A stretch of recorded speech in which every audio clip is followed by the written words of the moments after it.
আসসালামু আলাইকুম। আজকের রেসিপিতে থাকছে সন্দেশ মিষ্টি। এই মিষ্টিটা বানাতে খুবই সোজা। মাত্র 3টি উপকরণ হলেই আপনি হুবহু দোকানের মতো বানিয়ে নিতে পারেন। আশা করছি আজকের এই রেসিপি আপনাদের ভালো লাগবে। ভালো লেগে থাকলে চ্যানেলটিকে সাবস্ক্রাইব করে রাখার অনুরোধ রইল। প্রথমেই আমি এখানে একটা প্যানের মধ্যে 1 কাপ পরিমাণ ময়দা নিয়েছি। এখানে আপনাকে ময়দাই নিতে হবে, আটা নিলে হবে না। তারপর চুলার আঁচটা একদম লোতে রেখে 5 থেকে 6 মিনিট ভেজে নিচ্ছি। এমনভাবে ভেজে নিতে হবে যেন ময়দার কালার চেঞ্জ না হয়। 5-6 মিনিট ভাজার পর ময়দাটা উঠিয়ে রাখছি। এবার একটা প্যানের মধ্যে 1/2 কাপ পরিমাণ পানি দিয়েছি আর কাপ দিয়ে মেপে 1.5 কাপ পরিমাণ চিনি দিয়ে দিচ্ছি। এবার খুব ভালোভাবে চিনিটাকে গলিয়ে নিতে হবে। 2 থেকে 3 মিনিট জাল করে নেয়ার পর দেখুন আমার শিরাটা রেডি হয়ে গেছে। এই শিরাটাকে 1 তার কিংবা 2 তার করার কোনো প্রয়োজন নেই। একটু চিটচিটে ভাব হলেই উঠিয়ে নিতে হবে। তো চুলাটা বন্ধ করে দিয়েছি। এখন এখানে অ্যাড করে দিচ্ছি 1/4 কাপ পরিমাণ ডালডা। এখানে ডালডাই দিতে হবে, ঘি কিংবা বাটার তেল দেয়া যাবে না।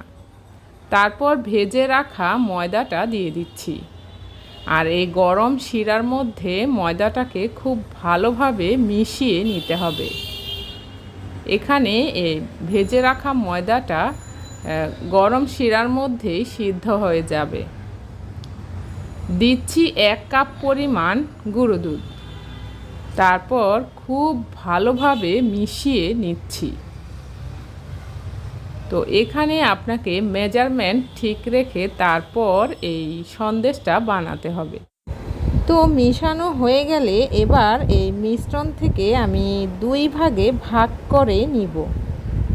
আমি একটা ভাগের সঙ্গে কালার মিক্স করে নিব। তো ঠান্ডা হতে হতেই কিন্তু এটা শক্ত হয়ে যাবে, এই জন্য গরম থাকা অবস্থায় বানিয়ে নিতে হবে। তো আমি এখান থেকে একটা অংশের সঙ্গে আমি ফুড কালার মিশিয়ে নিচ্ছি। এখানে আমি অরেঞ্জ ফুড কালার মিশিয়ে নিব। আপনি আপনার পছন্দ মতো যে কোনো কালার মিক্স করে নিতে পারেন। তো খুব ভালোভাবে মিক্স করে নিয়েছি। তো দেখুন খুব সুন্দর হয়েছে কালারটা। আর এক পাশে আমি সাদাটা রেখেছি। এই 2টা কালার দিয়ে আজকের এই সন্দেশটা আমি ডিজাইন করে নিব।